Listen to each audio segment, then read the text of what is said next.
Alors, bonjour à tous. Aujourd'hui, je vais accueillir Marilyn, les Perséphones. Tu nous diras un petit peu pourquoi les Perséphones. Je vais vous expliquer un petit peu comment j'ai rencontré Marilyn, et puis c'est elle qui se présentera. Alors, Marilyn, j'ai rencontré au mois de décembre, un petit peu avant, je crois, au mois de novembre, je crois, sur Instagram. J'avais beaucoup aimé. Ben, alors, elle fait aussi des interviews. Et puis, j'aimais beaucoup ses textes. C'est réel, en fait. Il y avait vraiment des choses qui me parlaient énormément. Et elle faisait une masterclass et j'ai décidé de m'inscrire et d'aller voir, découvrir ce qu'elle faisait. Puis en plus, ça me faisait beaucoup rire parce que c'est vrai qu'elle est Perséphone et c'est beaucoup sur les déesses grecques. Et vu que moi, dans l'énergie, j'ai eu beaucoup Athéna, Artémis à un moment, je me suis dit, oh, décidément, ça se retrouve. Donc, bon, intriguée sur plein de plans différents et aussi par la personnalité, l'image rayonnante de Marilyn que vous allez découvrir aujourd'hui. Merci à toi déjà. Merci beaucoup pour l'invitation, Anandina. Bonjour ou bonsoir à ceux qui nous écouteront du coup. Oui. Très Alors, contente d'avoir... ouais. oui, excuse-moi, il y a eu un petit décalage. Tu disais? Oui, je disais très contente d'être là avec toi ce soir, surtout après la masterclass, cette belle rencontre aussi que j'ai fait avec toi pour faire découvrir mon univers, mon cheminement, tout ça. Alors, on n'est pas sur les mêmes fuseaux horaires avec Marilyn, parce que c'est vrai que nous, moi, c'est la journée. Elle n'est pas du tout au même endroit. Est-ce que tu veux dire un petit peu où tu es? Oui, alors je suis au Vietnam en ce moment, donc il est 22 heures chez moi, j'ai 6 heures de plus que la métropole, et là je suis en voyage en fait pour 1 an, c'est un voyage initiatique, donc j'ai changé complètement mon mode de vie, hein. Maintenant je travaille Oui. de nuit, mais pour tout avouer, je ne suis pas du tout une morning person, donc ça me va très bien aussi. Parce que moi, quand je t'ai rencontré en décembre, tu n'étais pas du tout au Vietnam encore à ce moment-là. C'était en Thaïlande, je crois Effectivement, d'ailleurs. j'étais, ouais, je crois que j'étais non, ou aux Philippines, un truc comme ça, je sais même plus. Philippines. Ouais, peut-être. Ça a changé depuis. Ouais. Alors moi, c'est quelque chose alors c'est pas ça moi qui m'intriguait, mais j'adore ça. Bon, moi j'adore voyager. On en a parlé un petit peu entre nous. Et Marilyn, enfin voilà, elle va nous parler un petit peu de son parcours, mais j'aime bien un peu, je pourrais dire cette femme nomade, mais en même temps rayonnante, qui accueille toute cette féminité, qui l'accompagne, qui accompagne aussi les autres femmes à le vivre. Bon, je donne qu'une petite facette, hein, tu en parleras après. Mais voilà, je trouve que c'est vraiment très riche de sens et ton accompagnement, ce que tu proposes, c'est aussi, ça fait partie aussi de ton histoire. Donc je vais te laisser raconter comment tout ça est venu, parce que voilà, ton parcours est riche aussi bien, justement, je vais parler d'épanouissement personnel, développement personnel, que spirituel, puisque tu t'ouvres aussi petit à petit. Donc voilà, je te laisse la parole. Ouais, ok. Alors, par où commencer? Donc déjà, peut-être ce que je fais. Donc, moi, je suis coach et mentor holistique. J'accompagne les femmes à transcender leurs blessures émotionnelles et à en faire une voie de guérison, une voie de cheminement personnel, voire même une voie de contribution. Donc, aujourd'hui, c'est vrai que j'accueille énormément de femmes qui ont envie qui ont un message à faire passer, en fait, et qui ont envie justement de faire de leurs blessures émotionnelles une force.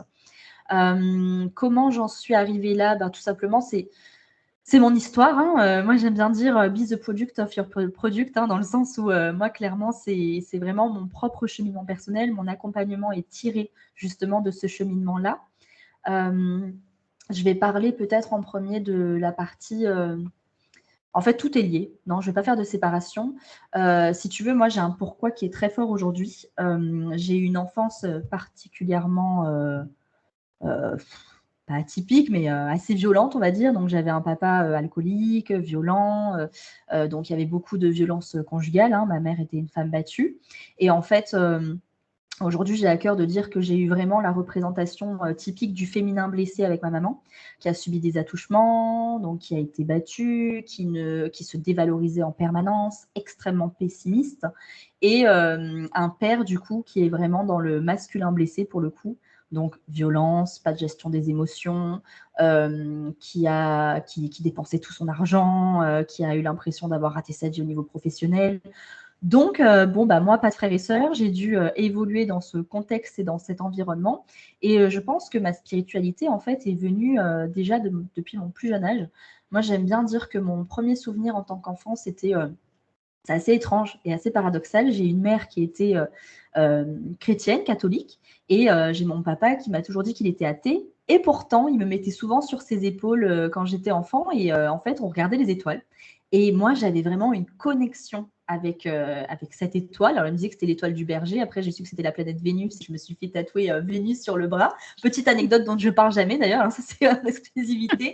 Mais, mais du coup, c'est vrai que déjà, petite, j'avais cette connexion en fait avec. Alors, il y en a qui vont dire la vie, l'univers, Dieu, peu importe comment on l'appelle. Hein. Mais moi, j'avais vraiment cette sensation qu'il y avait quelque chose de fort qui existait et puis surtout que j'étais soutenue en fait. Malgré que je me sentais très seule parce que, bon, bah, des parents en plus qui étaient âgés. Finalement, mon père m'a eu à 42 ans, ma mère 36. Donc, un gros conflit de génération. Comme je disais, pas de frère, pas de sœur, isolée complètement de ma famille parce que mes parents ont déménagé dans le sud de la France et toute ma famille était plutôt en banlieue parisienne. Donc, même si c'était à 4 heures de train, en fait, je les voyais 1 à 2 fois par an, donc c'était pas énorme. Et puis, en fait, ça s'est révélé. Alors, j'ai eu une première histoire assez particulière. J'ai sauvé ma mère d'un féminicide. Donc, ça a été première grosse étape. J'avais peut-être 5-6 ans. Et j'ai vraiment ce souvenir où je me fais réveiller en pleine nuit, comme si une intuition, en fait. Une intuition de là, réveille-toi, il y a quelque chose qui est en train de se passer. Je me suis approchée de la chambre de mes parents. Et effectivement, mon père était dans un état complètement second. Ma mère se laissait complètement mourir en fait. Donc j'ai eu maman bipolaire, hein, donc très dépressive et tout ça. Et donc une scène de violence inouïe. Et là, je pousse la porte, je pousse un hurlement comme si quelque chose prenait possession de mon corps, quoi. Vraiment, sur ce moment-là, j'ai su quoi faire et à partir de là, ma vie a basculé.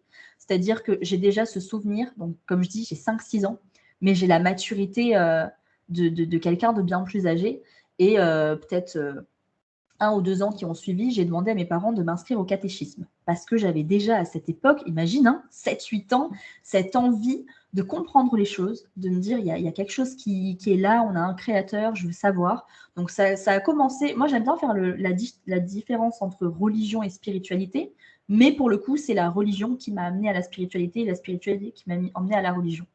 J'aime bien dire aussi que la spiritualité, finalement, c'est avant tout un voyage vers soi pour se découvrir, pour se connaître.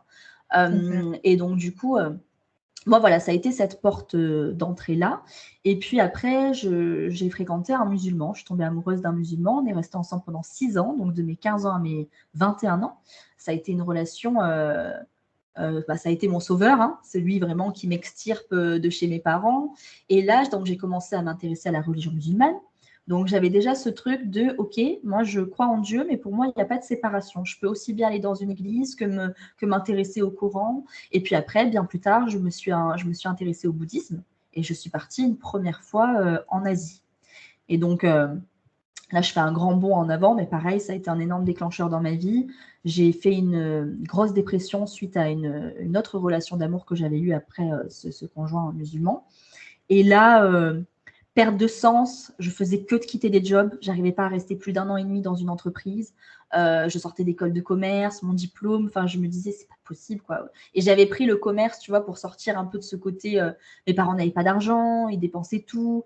En France, voilà, j'ai la conviction que bon, si tu veux gagner bien ta vie, bon bah faut se diriger vers la banque, vers les écoles de commerce. Enfin tu vois, je trouve que c'est pas comme dans d'autres pays, comme par exemple le Canada, où les métiers sociaux sont très reconnus. Et moi, j'avais envie d'aider les autres, mais je ne voulais pas faire médecin.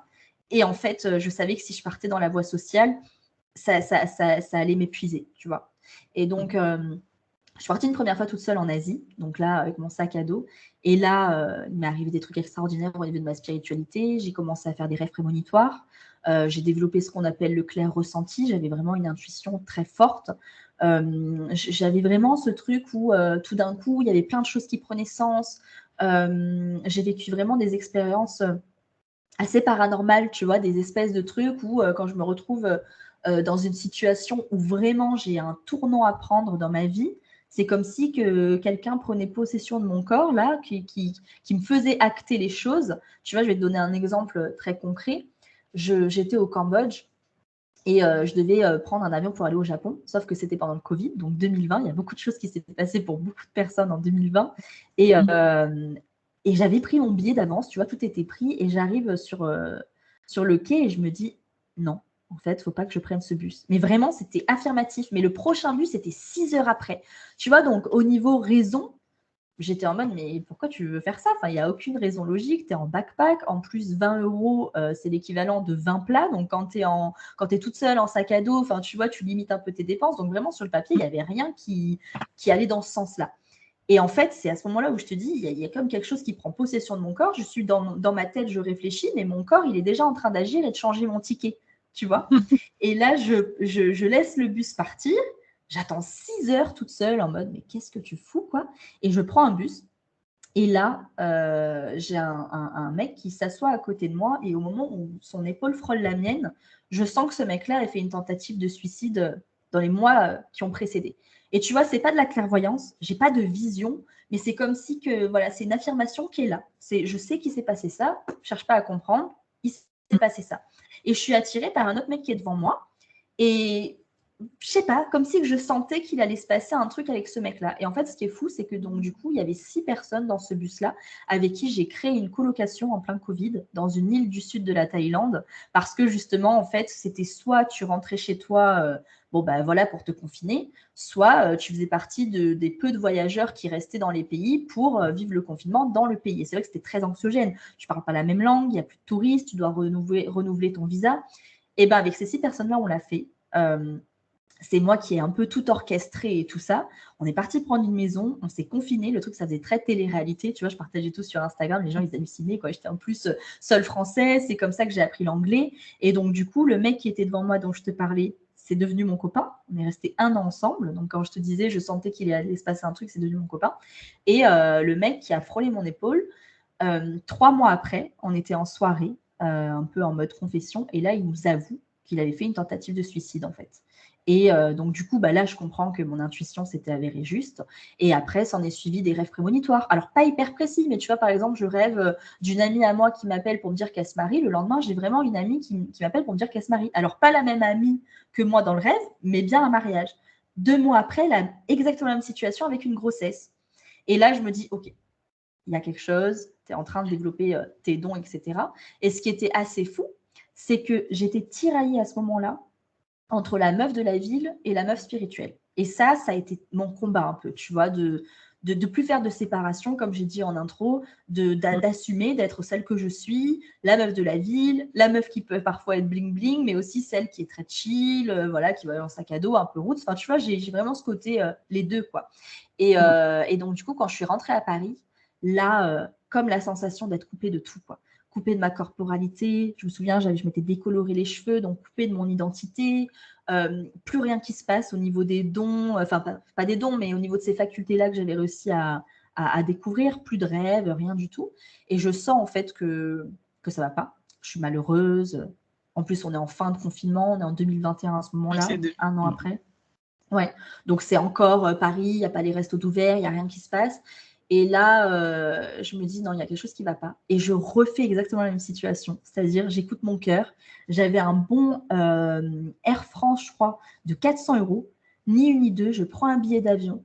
Je me mets la Guadeloupe. Je ne savais même pas où était la Guadeloupe sur une carte, quoi. Je ne savais pas. Et là, pareil, même intuition. J'appelle mon patron parce qu'à ce moment-là, j'avais repris un contrat d'alternance. J'envoie, alors ça c'était fou aussi, pour dire justement les trucs paranormaux, c'est un peu ce truc-là où quand la vie veut vous envoyer quelque part, il n'y a plus d'espace-temps, il n'y a plus d'argent, il n'y a plus rien qui se passe, vous devez y aller, vous y allez, quoi, si vous laissez cette porte-là ouverte. Et en fait, j'envoie un message à mon boss, un long message. Pour la petite anecdote, on avait tous les deux un iPhone et j'ai jamais eu ce cas de figure qui s'est reproduit. Je lui envoie un long message où je commence en disant, voilà, je me sens pas bien, je suis en alternance, je vois tout le monde qui se confine, qui rentre chez eux. Moi, je peux pas, je suis pas bien avec mes parents, on est en conflit, j'ai pas d'endroit où rentrer pour me confiner.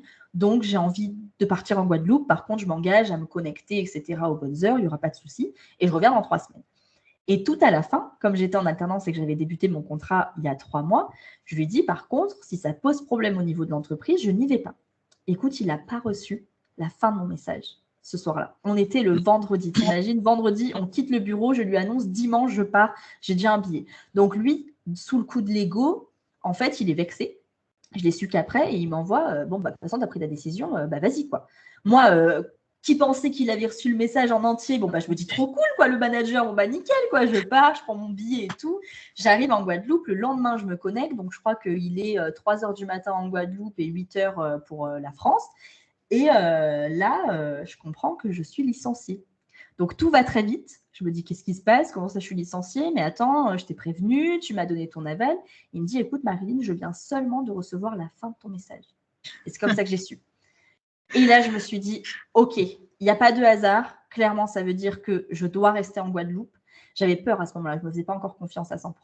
J'appelle une médium qui me suivait un petit peu, qui m'avait dit, en fait, dans les mois d'avant, tu vas aller sur une île et tout. Mais bon, tu vois, j'avais fait cette séance sans trop y croire. Ça me semblait décousu. Je revenais de trouver un job à Paris. En plus, c'était vraiment le job, tu vois, vu sur la Tour Eiffel. Pour une nana comme moi qui venait de la province, c'était waouh, tu vois. Je croyais que c'était le truc, l'opportunité de ma vie, tu vois.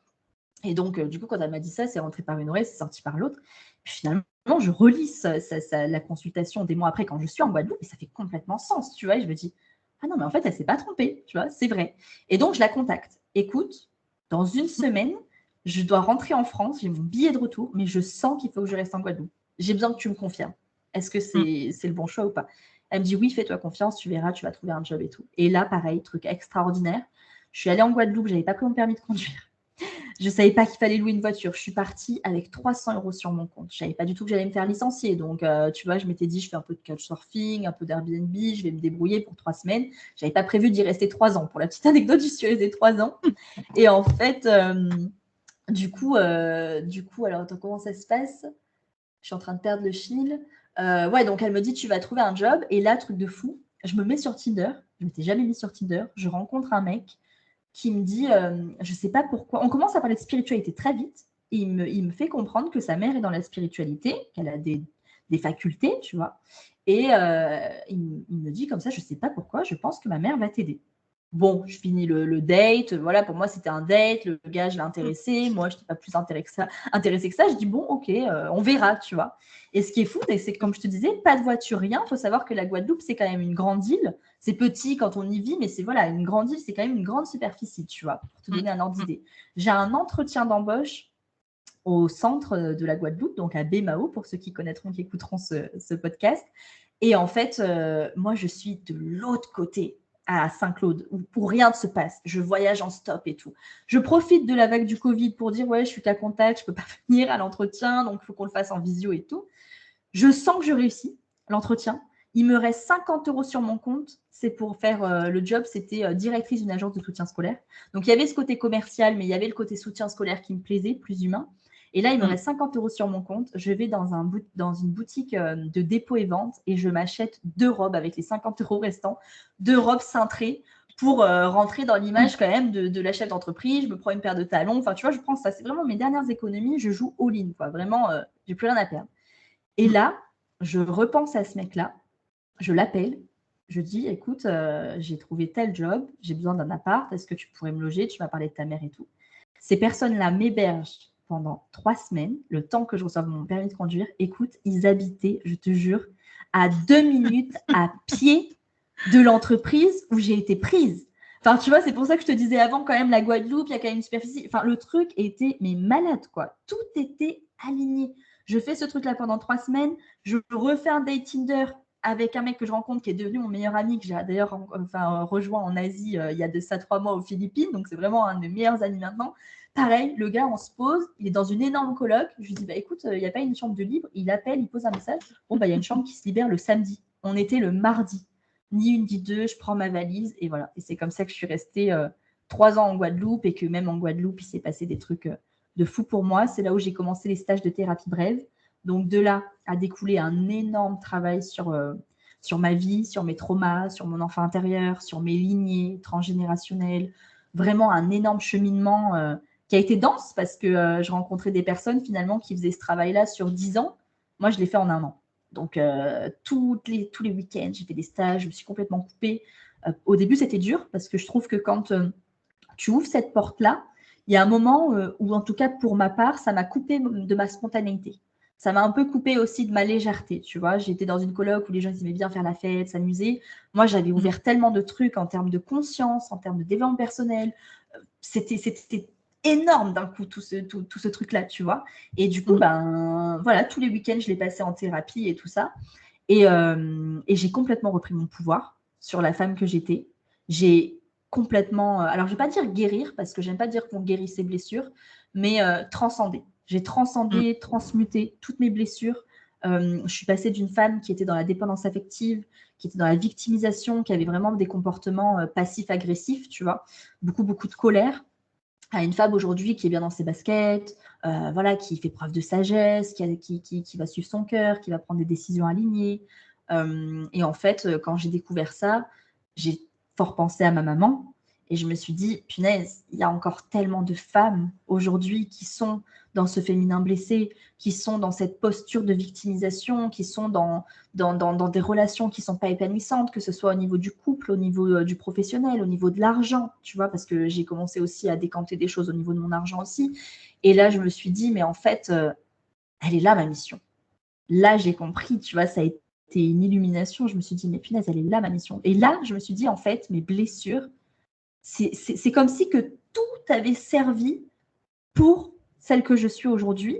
Et je le dis 1 milliard de fois, si c'était à refaire, je repasserais exactement par toutes les étapes, y compris toutes les étapes de souffrance, tous les traumas, parce qu'aujourd'hui, j'ai cette fierté et cet amour, tu vois, quand je reçois mes clientes et que je sais par quoi elles sont passées. Et ça a été très dur quand j'étais petite, qu'on m'emmenait voir le psy.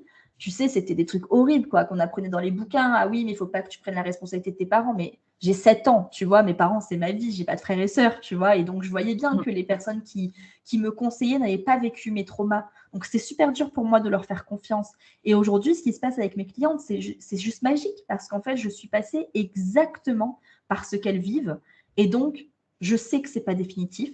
Je sais que peu importe de la situation dont tu viens, tes blessures ne doivent pas être une excuse et qu'il est temps d'arrêter de t'en servir contre toi, mais plutôt avec toi et de voir qu'est-ce que tu peux faire en fait de ça.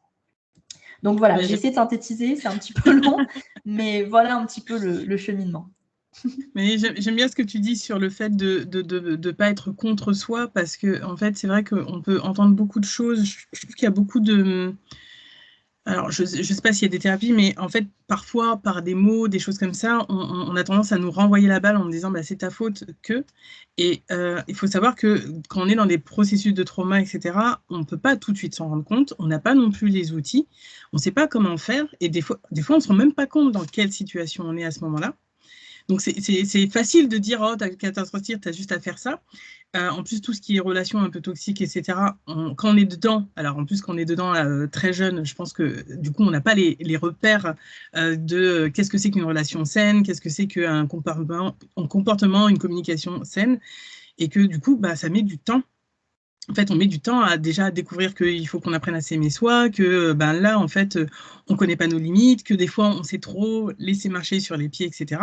Et tout ça, j'ai presque envie de dire, ça s'apprend parce que comme il y a plein de choses que... Alors, autant je parlais de l'école, mais autant à l'école, on va nous apprendre les maths, l'histoire, etc.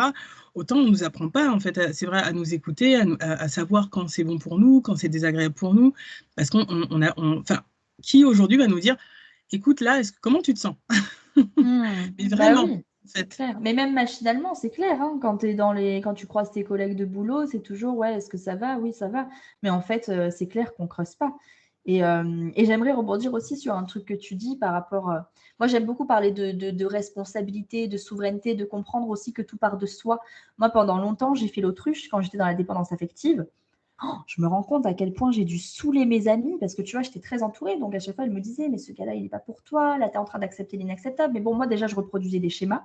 Forcément, quand tu grandis avec une mère qui se fait battre, un père qui est violent, tu n'as même plus conscience de ce qui est bien, de ce qui est mal. Enfin, tu vois, tout ton ça, référentiel à toi. Donc, c'est tu peux ça. pas, tu peux pas faire comparatif, entre guillemets, et puis te sentir que un autre endroit, dans d'autres situations, tu serais bien mieux.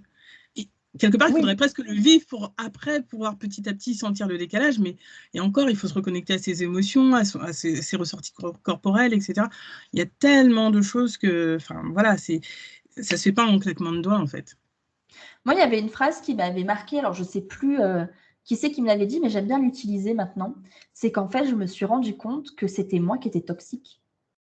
Tu vois? Oui, j'attirais des partenaires toxiques, Mais moi, à l'intérieur, j'étais toxique dans ma vibration, dans ce que j'attirais. Alors, l'idée n'est pas de dire que je suis coupable, tu vois, au sens je me flagelle. Non. Par contre, aujourd'hui, quand je parle de reprendre le pouvoir de sa vie, c'est exactement ça. C'est comprendre que tout part de nous. Aujourd'hui, je suis vraiment en posture d'observatrice. Je ne subis plus les choses. Tu vois, par exemple, un des derniers cas qui m'est arrivé récemment, je me suis recalibrée, tu vois, au niveau de mon positionnement. J'ai lancé mon premier programme d'accompagnement. Ma com, en fait, ma communication sur les réseaux a changé et j'ai perdu une cliente.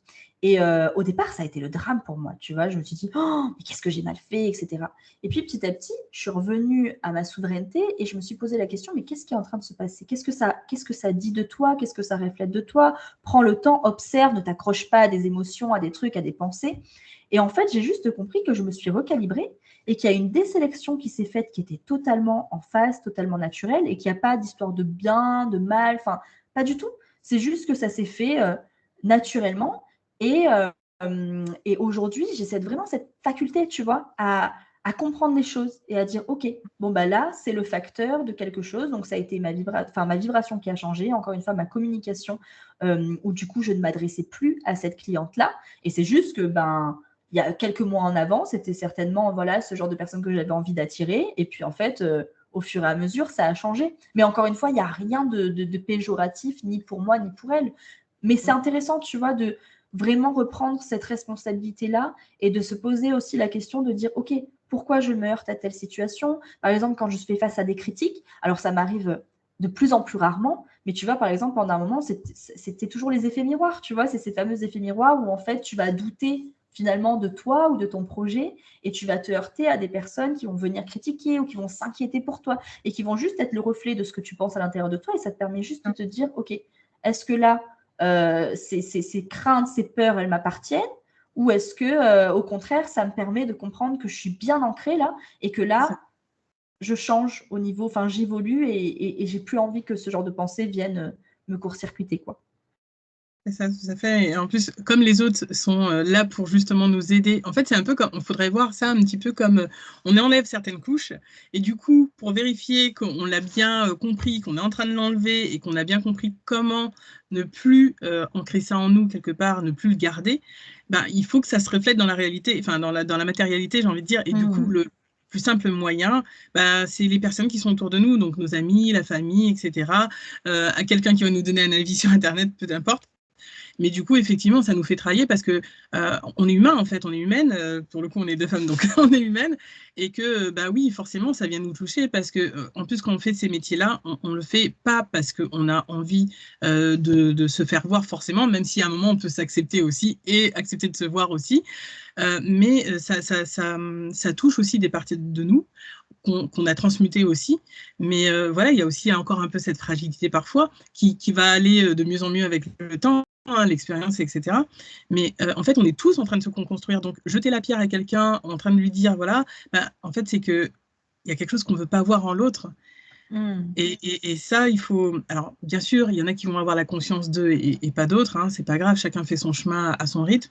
Mais c'est vrai que du coup, c'est celui qui le reçoit doit être, on va dire, assez armé pour pouvoir se rendre compte que il y a des choses qui se jouent et que forcément, on titille pour solidifier tout ça et puis qu'on puisse y aller beaucoup plus sereinement en fait par la suite.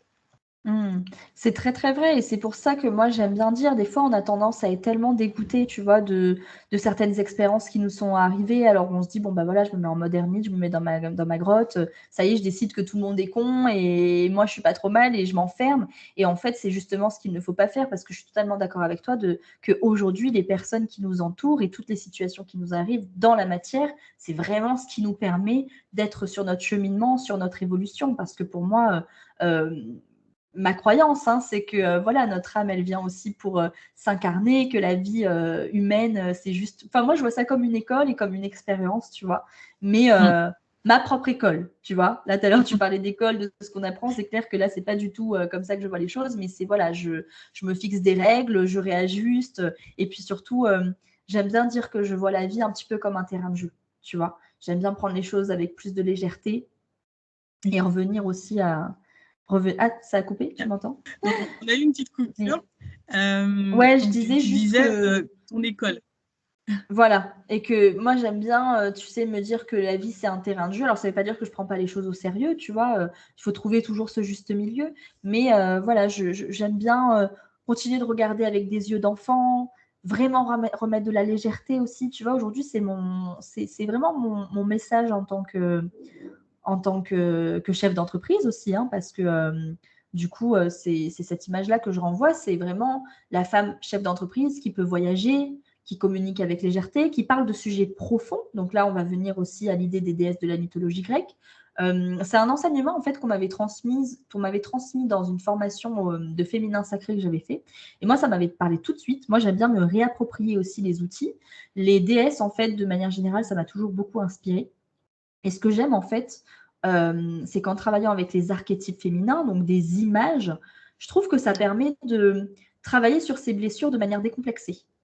Tu vois? Moi, je trouve qu'on se marre bien, en fait, avec mes clientes, tu vois? Quand, moi, j'ai appelé mon compte Instagram les Perséphones parce que Perséphone, c'est vraiment la déesse qui va dans ses profondeurs, dans les abysses, mais c'est aussi cette reine qui est capable, en fait, de jongler entre les enfers et la terre parce qu'en fait, elle jongle entre les 2 mondes et c'est ça Mm. toute sa sagesse, tu vois? C'est de pouvoir avoir cette capacité à aller explorer ses parts d'ombre, mais à se mettre dans la lumière. Et pour moi, tu peux pas aller dans la lumière sans avoir exploré tes parts d'ombre. Et tes parts d'ombre, ça va être tes croyances, ton enfance, ça va être aussi toutes les émotions refoulées, tout ce que tu as mis sous le tapis parce que voilà, il faut plaire à une certaine société.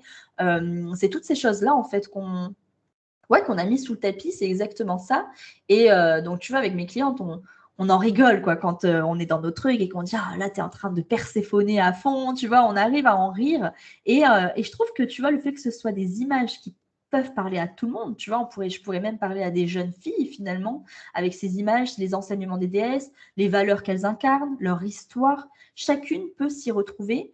Et en fait, souvent, la question que tu te poses quand tu commences cet enseignement-là, tu te dis, mais c'est qui ma déesse dominante?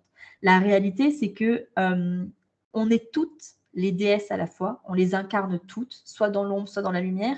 Et dans mon programme, en fait, chaque mois, on va incarner une déesse différente, justement dans ses parts d'ombre, dans ses parts de lumière, pour pouvoir, à mon sens, s'aimer pleinement et inconditionnellement. Aimer en fait toutes les parties de nous qui nous composent. Donc tu l'as dit tout à l'heure, toi tu étais très Athéna. Athéna, ça va être la partie stratège, la partie cérébrale, mais la partie aussi de nous qui nous aide à trancher, à prendre des décisions alignées.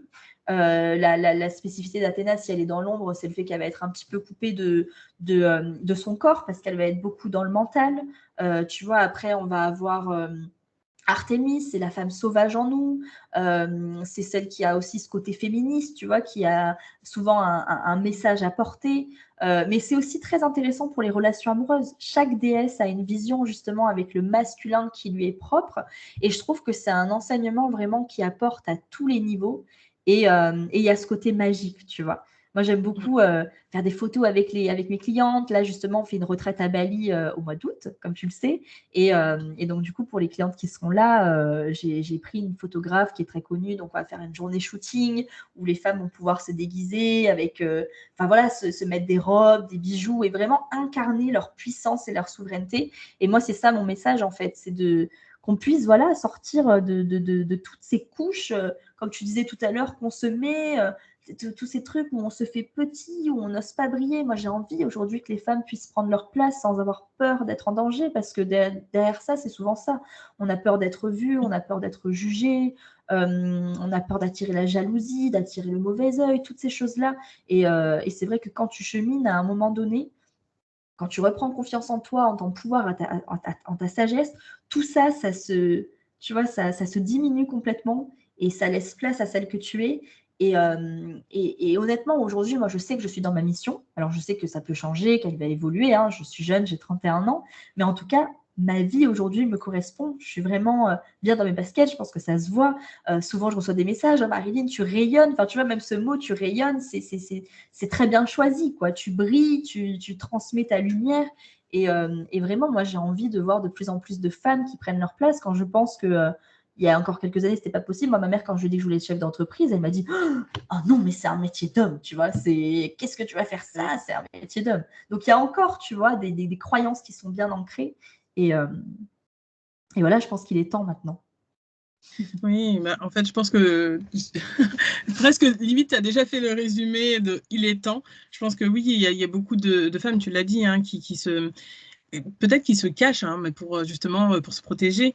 Et du coup, ça demande aussi, j'ai envie de dire un effort. Le mot n'est peut-être pas le bon, mais j'ai envie de dire tout un cheminement en fait pour réussir à s'exprimer, pour plus avoir peur du regard de l'autre, pour s'assumer aussi bien dans ces moments plaisir où on a envie de se faire coucouner, que dans les moments où on est sérieuse, que dans les moments parce qu'en fait, on a plein de facettes et que on peut être entre guillemets enfant, femme enfant, femme adulte, femme sauvage, femme guérisseuse, femme chamane, on peut être tout ça et en fait on l'est tout à la fois d'ailleurs et aussi bien pour les hommes parce que là bon, on parle des femmes mais pour les hommes c'est pareil d'incarner vraiment toute leur pleine donc voilà hommes et femmes vraiment incarner toute leur pleine alors moi je parle souvent de potentialité parce que c'est quelque chose qui je trouve qu'on a un arc-en-ciel voilà un potentiel arc-en-ciel pour moi ça va beaucoup ensemble toute une palette et qu'en en fait, on va utiliser qu'un ou deux rayons, alors on peut utiliser toute notre trousse de feutres de couleurs, et que c'est juste ben, petit à petit sortir,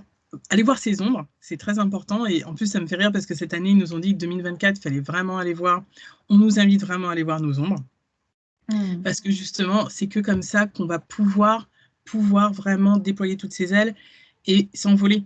Mais que si on est voilà, si on a des ailes mais qu'on est accroché avec je ne sais pas combien de kilos de boulets, c'est un petit peu dur pour vraiment s'envoler. Alors, pareil, hein, quand je dis ça, on sait que ça prend du temps. On ne peut pas toujours tout enlever. Il y en a, bah voilà, ça fait partie de leur mission. Des fois, ils arrivent à faire plein de choses, comme toi, là, tu vois, par exemple, un an, quelques mois. Et puis, il y a d'autres choses où ça prend un peu du temps. C'est cyclique aussi, hein. Il y a des choses qui reviennent un peu par couche parce que, ben, l'air de rien, c'est un gros travail de fond. Et que parfois, ça peut aussi chambouler tout son intérieur, y compris son extérieur, parce que du coup, on change, notre environnement change, et puis j'ai envie de dire, en plus, dans ce chemin d'épanouissement personnel et de vie, en fait, tout court, on nous demande d'être de plus en plus quelque part dans la foi et la confiance. La confiance, pas la certitude, mais vraiment la confiance que, quoi qu'il arrive, tout va bien se passer, qu'on va rencontrer les personnes, qu'on va avoir les outils, etc.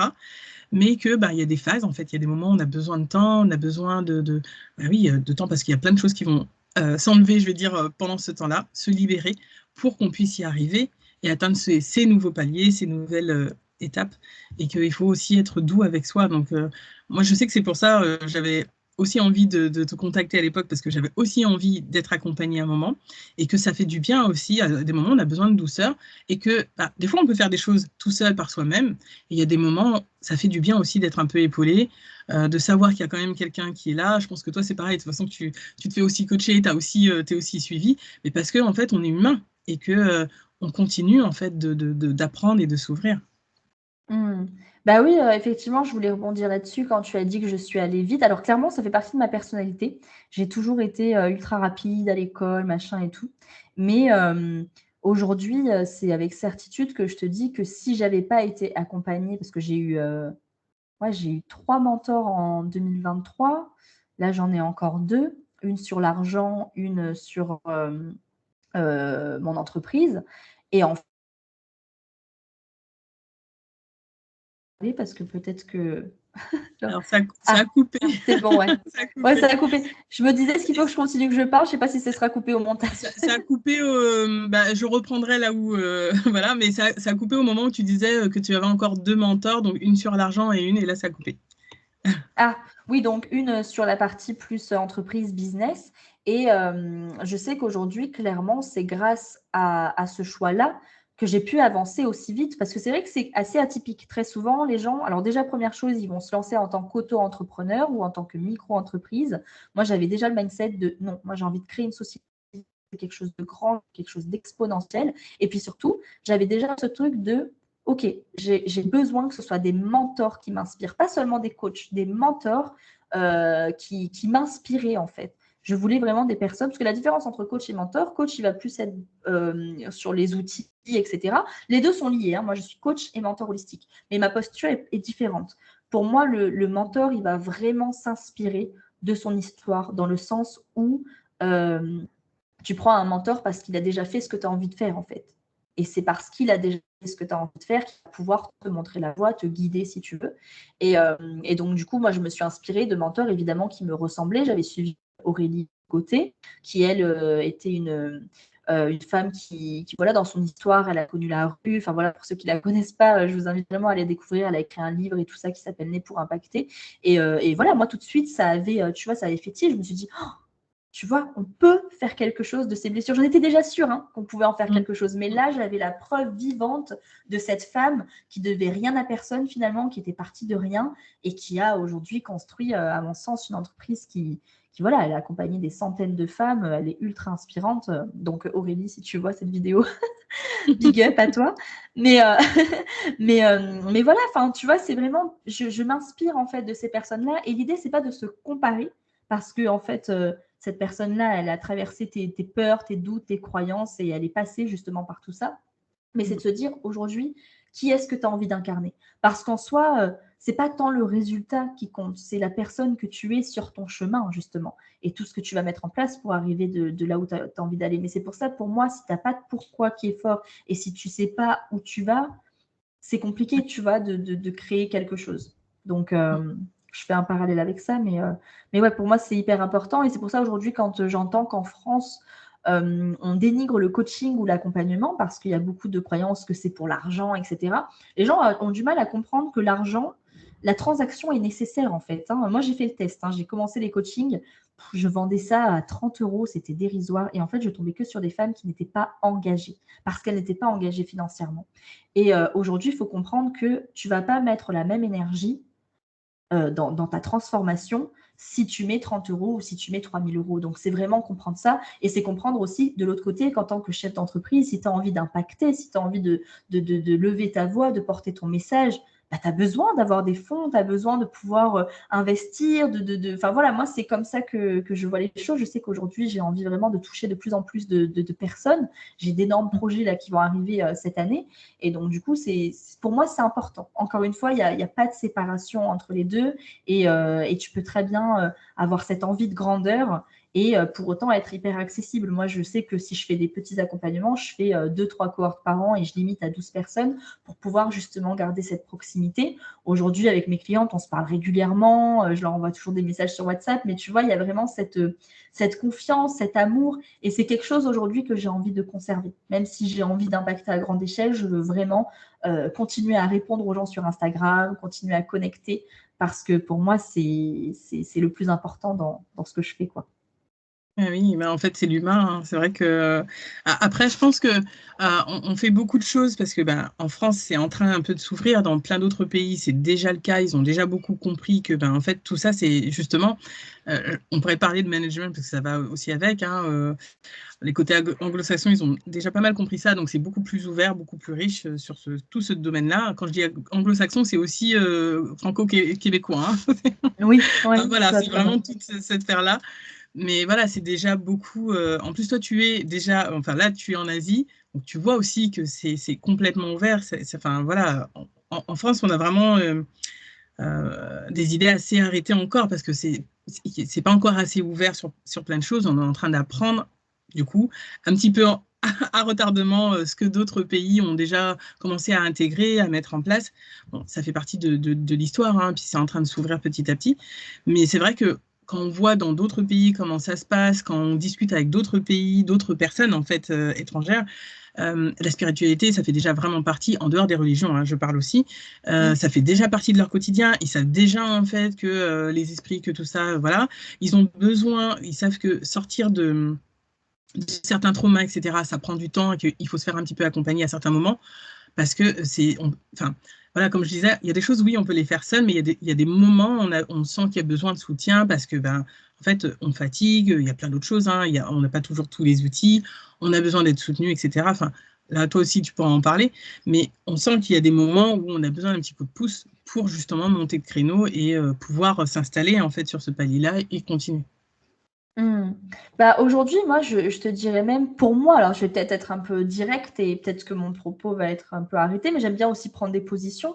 Pour moi, c'est presque même une erreur, tu vois, de vouloir encore faire les choses tout seul. Aujourd'hui, justement, moi, j'ai beaucoup de femmes qui ont ce côté très guerrière, tu vois. Donc, elles vont avoir énormément de mal à pleurer. Moi, aujourd'hui, je propose des accompagnements en groupe, comme tu l'as vu, parce que pour moi, la sororité, c'est un outil qui est extrêmement puissant. Alors, attends, ouais, qu'est-ce que Donc oui, tu disais que tu allais prendre position, que Ah c'était oui, nécessaire de se faire accompagner. ouais, moi C'était franchement, vraiment... et je dis pas ça parce que je suis dans l'accompagnement, hein, mais plus parce qu'aujourd'hui je constate que j'ai de plus en plus, tu vois, de femmes, tu sais, le profil très guerrière de il faut pas pleurer, il faut pas que je sois ci, il faut pas que je sois. Alors déjà très souvent, comme tu le sauras sûrement, bah, les mots psychiques, au bout d'un moment deviennent des mots physiques. Donc c'est souvent des femmes qui ont des problèmes de dos, tu vois, pour qui vont avoir beaucoup de problèmes de santé parce que beaucoup de choses qu'elles ont gardées pour elles-mêmes. Et je disais qu'en fait, aujourd'hui, si j'ai choisi de faire du groupe, c'est justement pour le côté sororité. Parce que punaise, ça fait tellement du bien d'être soutenu, de comprendre qu'en fait, on n'est pas seul. Et il y a tellement de croyances comme ça. On est seul, on meurt seul, je ne dois pas pleurer parce que je suis faible. Enfin, tu vois, c'est des trucs qui sont encore profondément ancrés.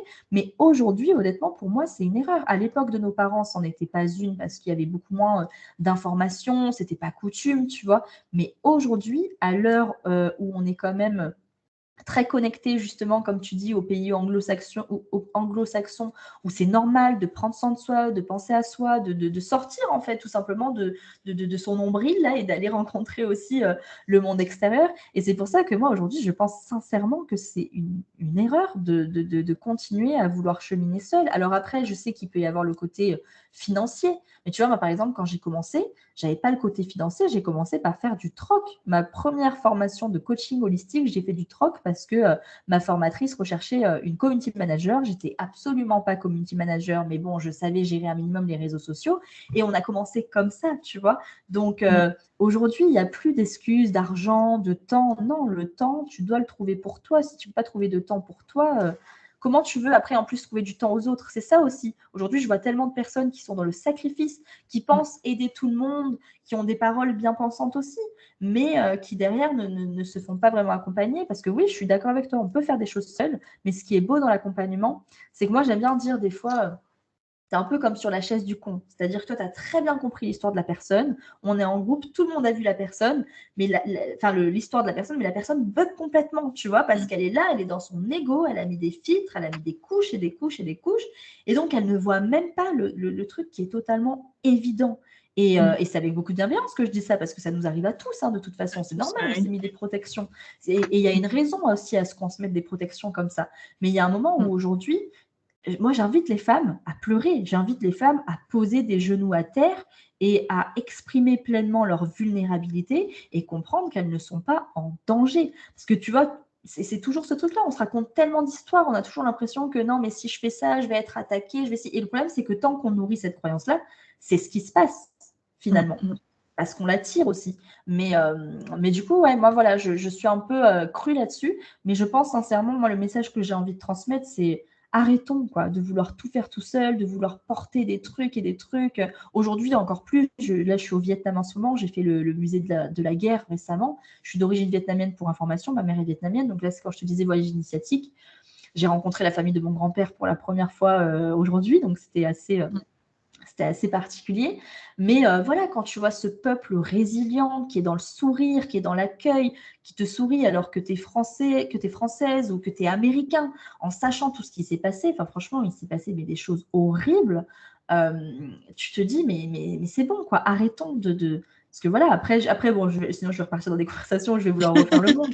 Mais en tout cas, voilà, c'est vrai que j'ai un message fort aujourd'hui qui est sortons de ces croyances-là. Oui, on a hérité de certaines croyances, mais on a le choix aujourd'hui. Contrairement à nos parents, nos grands-parents qui n'avaient pas le choix, aujourd'hui, on a vraiment le choix de se prendre en main et de changer les choses tous les jours. Et il n'y a pas besoin de prendre 15 heures de ton temps. Avec juste 5-10 minutes par jour, tu peux déjà commencer à transformer ta vie là, maintenant, pour plus tard, quoi. Ouais, Donc, oui. C'est ça. En voilà. fait, moi, je me dis juste, il n'y a plus qu'à. Parce que, ben, voilà, Oui. Toi, tu l'as expérimenté, d'autres personnes l'ont expérimenté. Et tu sais ce que tu disais sur le fait de ne pas vouloir faire seul. Moi, je peux dire un petit peu par expérience, moi, je sais que quand je me suis... quand je sentais qu'il y avait vraiment d'autres choses et que... en fait, je suis arrivée sur Facebook, hein, j'ai trouvé plein de groupes. Et même des groupes, je ne savais pas vraiment ce qu'ils faisaient, mais juste, j'arrivais dans ce groupe, je savais que je me sentais bien. Je commençais à échanger, j'apprenais plein de choses un peu comme si j'étais prête à ouvrir et que là, hop, c'est bon, je suis tombée sur le bon groupe, on me donnait tout ce que j'avais besoin pour ouvrir, etc. Et voilà, rien que ça, en fait, on se sent dans une sorte de communauté. Je pense qu'en plus, avec le confinement et tout ce qu'il y a eu, on a dû se retrouver un petit peu sur les réseaux. On a pu justement trouver qu'il y avait d'autres personnes qui pensaient comme nous, etc. Quand je dis ça, c'est pas pour faire bon, c'est mon groupe, ils ont compris, les autres n'ont pas compris du tout, mais parce qu'on a, comme je disais tout à l'heure, on a besoin de soutien. On sent en fait qu'il y a des choses, on ne sait pas toujours à qui en parler. Et puis effectivement, des fois, on est dans des écuelles, hein, ça arrive hein, à tout le monde parce que ben voilà, comme tu disais, on a nos œillères, on a plein de couches qui font qu'on n'arrive pas à sortir de son histoire. Moi, j'appelle ça son histoire parce que des fois, on est focus dessus. Et en fait, on n'arrive pas à voir que, OK, là, en fait, il y a d'autres outils, là, il y a d'autres façons de faire. OK, et puis, en fait, petit à petit, on fait le chemin. Mais effectivement, parfois, ben, on sent j'ai envie de dire, qu'on coince, en fait, sur quelque chose pendant quelques mois, quelques années, puis que finalement, de quelques années, ça fait 2, 3, 5 ans, 10 ans, et que finalement, ça se répète. Et je me dis, c'est là, en fait, qu'on peut se dire, OK, bon, bah, qu'est-ce que je fais? Est-ce que je continue comme ça jusqu'à la fin de ma vie, ou est-ce qu'en fait, là, j'ai envie vraiment de passer à un autre stade, et bon, OK, bah là, effectivement, je sens sur ma route, toi, tu as été sur ma route parce que justement, bah, c'était le moment, et puis, y a d'autres personnes, et puis, il y a d'autres choses qui se font, puis en fait, on s'ouvre, et on arrive à sauter les étapes. Mais c'est vrai que on n'arrive pas, enfin, on ne peut pas faire toujours tout de suite parce qu'on peut le comprendre mentalement, mais le temps que ça s'intègre dans nos corps, dans notre cheminement de pensée, etc., c'est un vrai un cheminement, un apprentissage presque, j'ai envie de dire, et un exercice, hein, parce que j'aime pas trop parler de mots exercice parce qu'on a l'impression que c'est un devoir, mais c'est un peu d'entraînement parce qu'on a tellement l'habitude de fonctionner sur certains modes qu'on ne se rend pas compte qu'on retombe dans ces schémas, en fait. Et du coup, on a besoin de temps pour en sortir. De temps, d'outils, enfin voilà. Ouais, et puis en même temps, tu vois, je vais rebondir. Tu sais que je me suis mise au Theta Healing récemment. Ça aussi, c'est magique, tu vois, c'est le genre d'outil. Moi, j'ai toujours eu la croyance que il faudrait des années pour justement modifier certaines pensées, certains schémas, etc. Et en fait, bah justement, tu vois, une croyance, par exemple. Je disais, en plus, j'avais entendu ça de Joe Dispenza, je crois qu'il disait après 35 ans, une croyance, elle est bien ancrée, etc. Tu vas mettre beaucoup plus de temps, etc. Et bien en fait, avec le Theta Healing, punaise, moi je fais mes soins en un quart d'heure. Alors la séance est un peu plus longue parce que j'aime bien introspecter, puis j'allie coaching et Theta Healing, je fais les deux. Mais du coup, en un quart d'heure, le soin, il est fait et tu vois que le subconscient, donc en fait, on fait des tests musculaires pour vraiment vérifier que la croyance est là et que la croyance est partie par la suite. Donc, le Theta Healing, en fait, c'est une technique de reprogrammation des pensées, des croyances et de libération énergétique. Si tu veux, on dit Theta parce que ça va être une connexion grâce à la méditation où tu accèdes voilà, aux ondes Theta et donc tu appliques un soin et les croyances s'en vont. Alors, il arrive que les croyances restent, mais souvent, ça veut dire qu'il y a une croyance racine derrière qui est encore bien ancrée. Ouais, ou alors que dans le cheminement de la personne, bah, peut-être que cette croyance, elle est encore utile. Tu vois, c'est ça. Mais tu vois, n'empêche que ça m'a renvoyé au truc où je me suis dit, mais il y a quand même des choses qui existent. On s'est quand même persuadé pendant des années que bah, si ça prendrait plus de temps, de ci, de ça. Mais après, je suis d'accord avec toi que pour moi, il y a un cheminement. Et tu vois, par exemple, quand j'ai plongé avec tous les stages de thérapie brève, etc., heureusement que j'ai fait ce voyage avant, que tu vois, que j'ai eu mes expériences auparavant. Parce qu'honnêtement, les séances de thérapie brève, c'est intense. J'ai vu des personnes justement qui allaient par bouche à oreille, qui avaient entendu, qui se sont dit, OK, bon, bah, elle, ça a fonctionné, donc moi, je vais y aller. Et en fait, ça a été terrible pour eux parce qu'ils étaient juste pas prêts à plonger. Donc, encore une fois, on en revient toujours à la même chose. Pour ceux qui nous écouteront, écoutez-vous, observez-vous, regardez vos comportements. C'est ça. Et effectivement, comme tu dis, c'est exactement ça. D'abord, tu entends, tu comprends, grâce à des psychologues, grâce aux effets miroirs, grâce peut-être aux livres de développement personnel ou les vidéos, les podcasts que tu vas écouter. Et puis après, c'est vraiment intégrer et incarner. Et à mon sens, intégrer et incarner, tu le fais plus difficilement quand tu es seul. Mais c'est exactement pareil que si on utilise le sport. Tu vois, moi, par exemple, j'aime bien faire du sport, mais si je n'ai pas un coach sportif ou si je n'ai pas un abonnement régulier, j'y vais pas. Moi, je suis incapable de prendre des vidéos YouTube, de le faire chez moi. J'ai besoin, tu vois, de quelqu'un qui est derrière moi. Après, je dis pas que c'est la même chose pour tout le monde, mais je pense sincèrement que tu iras beaucoup plus vite, en tout cas, et que tu te sortiras plus vite de situations grâce à des accompagnements que l'inverse. Et après, c'est un choix. Il y a des personnes qui vont justement prendre ce temps-là et qui vont être OK. Et puis, il y a d'autres personnes qui vont se dire, bon, bah là, ça fait peut-être 3 ans que je suis coincée dans un schéma qui ne m'honore pas. Bon, bah voilà, au lieu de continuer à avoir des personnes pour qui ça se passe bien parce qu'elles décident de se faire accompagner, bah, je tente. Et puis, j'ai envie de vous dire, tentez, écoutez-vous, regardez bien s'il y a le feeling avec la bonne personne. Il y a autant d'accompagnants aujourd'hui que de personnes qui en ont besoin et c'est ça qui est magnifique. Et voilà, pour moi, il faut que ça vienne du cœur, il faut que ça matche et il faut avoir envie, quoi. C'est ça. Bah, c'est pour ça que moi, en fait, j'allais reprendre ce que tu dis parce que moi, je dis souvent, écoutez-vous parce qu'on va le sentir, en fait. Et moi, en tout cas, chez moi, je vais dire comment ça fonctionne. Moi, je sais qu'à un moment, je vais demander. Alors, on peut dire, je demande à l'univers, etc. Mais en fait, en gros, c'est comme si on était en train de lancer un télégramme dans l'univers pour contacter les bonnes personnes, les bonnes ondes, etc. Et voilà, là, je sens que je coince sur quelque chose. Apportez-moi la personne, la solution, enfin l'outil, enfin bref, pour que je puisse sortir de ça, en fait. Parce que, en fait, voilà, moi, clairement, il y a des moments où je sentais, moi, si je t'avais contacté aussi, il y avait une relation par rapport à certains domaines et je me disais, bon, là, je sais que je coince, clairement, donc j'ai besoin d'avoir ce qu'il faut pour me sortir de cette zone-là. Et en fait, on peut le voir une fois, 2 fois, 3 fois. Bon, chez toi, en plus, il y avait plusieurs choses qui m'appelaient, donc je fais, bon, en fait, je sais que c'est Marilyn, ok, bon, voilà, c'est Marilyn. Donc, mais ça aurait pu, voilà, comme ça pourrait être quelqu'un d'autre, la sonothérapie ou autre chose, ou le detailing, bref, peu importe, en fait. De toute façon, il y a vraiment, j'ai envie de dire, un match qui se fait, un bon timing, tous les paramètres se font, et c'est un peu comme des regarde, tu vois, il y a ça te plaît, mais pas un peu dans le mode désir mais vraiment quelque chose qui me touche en fond, et je me dis, ok, bon, là, ça fait quand même plusieurs fois, il y a ça, ça, bon. Et à un moment, en fait, si on doute un petit peu, quand ça nous vient un peu comme moi, j'ai envie de dire, des signaux de spot publicitaire pour dire, c'est là. En fait, on y va. En fait, à un moment, on se dit, bon, ok, là, j'arrête de freiner et puis on y va.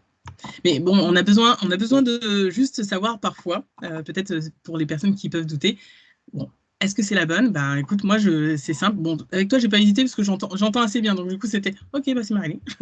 Mais des fois, c'est OK, 3 fois, je vais avoir le même nom de la même personne ou je sais pas. Et puis ça arrive, par exemple. Donc, et comme ça, on sent en fait que oui, OK, là, c'est le moment. Et oui, écoutez-vous, vous allez sentir, il y a vraiment quelque chose qui appelle, en fait, tout simplement. Enfin, moi, ça marche comme ça. Toi, je sais pas comment ça fonctionne, mais moi, je sais que c'est là, c'est là. C'est tout simple. Ouais, moi, je sais que, comme tout à l'heure, je te disais, je pense que c'est un clair ressenti. Tu sais, c'est vraiment une intuition que j'arrive à. Ça sort. Par exemple, quand je suis en accompagnement, ça arrive aussi. Alors, ça m'arrive de me tromper, mais tu vois, souvent, j'ai des mots qui viennent. Alors, c'est tout le temps le truc. Généralement, quand je me trompe, c'est que j'ai parlé avant d'avoir vraiment, tu vois, l'information. Mais sinon, quand je prends vraiment le temps, que je suis à l'écoute, que justement, j'essaye de lâcher le mental, j'ai vraiment des infos du cœur, en fait, qui se passent. J'arrive à connecter avec l'histoire de la personne. Et c'est ça qui est fou, c'est que j'ai des clientes, la plus âgée, elle a la soixantaine, la plus jeune, elle a la vingtaine, tu vois. Mais c'est beau aussi, ces effets miroirs. Et la dernière fois, on en rigolait parce que la plus jeune et la plus âgée sont complètement en effet miroir sur tellement de choses, tu vois. C'est aussi pour ça que j'ai pris les accompagnements de groupe. Je ne sais pas si tu as déjà participé à des cercles de femmes, mais c'est des espaces qui sont suspendus, quoi. Et encore une fois, je pense qu'en plus, on a été tellement séparés les unes des autres, mis en compétition. On s'est aussi raconté plein d'histoires. Moi, je me souviens quand je suis arrivée la première fois en cercle de femmes, mon intention, c'était de me réconcilier avec les femmes parce que j'en avais été coupée, parce que pour moi, une femme, c'était potin, c'était forcément superficiel, tu vois. Donc, j'avais aussi du mal à connecter avec comme tu disais, en fait, on a toutes les facettes, on est un tout. Mais à ce moment-là, j'en avais pas du tout conscience. Et ça m'a énormément aidée. Et d'ailleurs, c'est pour ça, aujourd'hui, que je m'adresse principalement aux femmes. J'aimerais plus tard proposer des accompagnements mixtes. Mais c'est vrai que je suis vraiment dans ce truc de je veux transmettre ce que je connais. Et aujourd'hui, je me sens plus à l'aise à parler du féminin que du masculin. Mais ça viendra peut-être. Ici. C'est ça, il faut laisser les portes ouvertes. Exactement. En tout cas, moi, je te remercie. Je ne sais pas si tu voudrais nous dire un résumé un peu de tout ça, peut-être, ou si tu aurais un mot de la fin. Et est-ce que, parce que là, je dis ça, mais je me dis, est-ce que tu en parles, justement, là, on en a parlé entre nous, mais est-ce que tu parles un petit peu justement, de ce cheminement, de cette spiritualité? Est-ce que tu arrives à en parler facilement autour de toi? Parce que là, ça y est. J'ai perdu mon écouteur. C'est un signe. Ouais, bah écoute, je suis en chemin là. Là, je suis en plein, justement, c'est marrant que tu en parles parce qu'en ce moment, je suis en pleine remise en question, si tu veux, au niveau d'Instagram. Moi, c'est vraiment Instagram, mon journal intime. Là, je suis en plein changement au niveau de mon branding et tout ça parce que j'ai l'impression que là, il y a un shift qui est en train de se faire, comme une renaissance, tu vois. Mais j'ai l'impression de renaître tout le temps, en fait. Hein. Tous les ans, je crois que j'ai une espèce de renaissance. En plus, pour la petite anecdote, je suis née le 1er janvier, donc on ne peut pas se tromper. Tous les 1er janvier de l'année, il y a un truc qui se passe. Mais aujourd'hui, tu vois, j'ai un projet d'écriture de livre, justement. Ça fait partie des gros projets de 2024 que j'ai. J'ai un projet d'écriture de livre où, justement, j'ai envie de parler de ma vie. Ma vie, j'en parle. Ma spiritualité aussi. Pendant un moment, ça a été difficile, tu vois. Là, il n'y a pas longtemps, je me suis aussi heurtée à un très bon ami à mon copain. Il n'était pas d'accord avec moi. Tu vois, moi, j'essaye de démystifier en fait ce que c'est que la spiritualité. J'essaye de dire que c'est accessible à tout le monde, que c'est pas. Tu peux trouver, comme je disais au début, hein, en intro, j'ai trouvé ma voie grâce à la religion, mais ça n'a rien à voir. C'est vraiment en fait un voyage avec toi, une connaissance de toi, une connaissance de ton monde intérieur. Et en fait, aujourd'hui, je ne comprends pas comment ça se fait qu'il y ait des personnes qui puissent me regarder et me dire, mais moi, j'en ressens pas le besoin, j'ai pas envie, ça m'intéresse pas. Tu vois, parce que ça renvoie à comme dire, bon, bah, ça t'intéresse pas de te connaître, mais du coup, je trouve ça fou, quoi. Alors après, c'est sans aucun jugement, parce que peut-être qu'il n'est pas prêt, peut-être qu'il le sera jamais. Tu vois, justement, moi, mon père, ça a été ça. Ça a été aussi le résultat de me dire qu'aujourd'hui, mon père, il a 72 ans, il est pas en super bonne santé, donc peut-être qu'il quittera ce monde avec son ego, son masculin blessé et ses blessures qui ne sont pas résolues. Et c'est OK, ça arrive aussi. Hein, on n'est pas tous là pour s'éveiller, comme on dit, ou pour. Voilà. Mais c'est vrai qu'aujourd'hui, j'ai envie de porter un message aussi qui soit accessible au plus de monde possible, que, encore une fois, de rendre la chose beaucoup plus accessible, d'inviter les gens à se questionner, parce que pour moi, c'est comme ça qu'on va créer un nouveau monde. C'est comme ça qu'on va sortir des souffrances qu'on a connues. Et, et peut-être que je vais finir justement sur ça. Tu vois, ce mec-là, c'est quelqu'un qui est quand même pas philanthrope, mais tu vois, on est en phase sur les valeurs. Tu vois, on parlait des inégalités. C'est un voyageur aussi, tu vois. Et aujourd'hui, justement, je me dis, mais punaise, si on s'autorisait, en fait, à arrêter de faire de séparation entre la spiritualité, la science, la médecine traditionnelle, la médecine alternative, si on s'autorisait à réunifier tout ça, c'est là qu'on pourra créer quelque chose d'extraordinaire et qu'on pourra vraiment vivre notre potentiel, comme tu dis, notre palette de couleurs infinie. Et c'est là qu'on pourra vraiment mettre des actions en place, tu vois, parce que plus tu te sépares, plus tu te coupes finalement de toi et plus tu te crées des ennemis aussi, tu vois, parce que c'est ça en fait, tu te crées des personnes avec qui tu peux pas créer, alors qu'en réalité, on parle pas la même langue, mais on a les mêmes convictions. Exactement. Moi, je trouve de plus en plus. En fait, c'est assez rigolo parce qu'aujourd'hui, j'ai sorti le podcast donc, sur le mental et l'ego. Et c'est rigolo parce que j'ai commencé depuis janvier. En fait, je demande toujours de quoi je vais parler. Donc, je demande dans l'énergie vraiment ce qui va parler au collectif. Et ça me disait l'ego. Et quand j'ai commencé à travailler sur l'ego, à chaque fois, moi, j'ai l'impression que ça me fait travailler aussi sur moi énormément. Et en fait, je canalise au début. Donc, j'écris vraiment ce que je sens, ce que j'entends, etc. Et à un moment, c'est comme si à chaque fois dans la matière, ça m'apportait soit des choses en psychologie, etc., qui rentrent pile poil dans le sujet. Je me dis, mais en fait, c'est la même chose. En gros, on est tous en train de parler la même chose, avec des mots différents, mais finalement, ça revient au même. Et que justement, effectivement, le fait de séparer en se disant oui, mais regardez, là, c'est de la spiritualité, etc.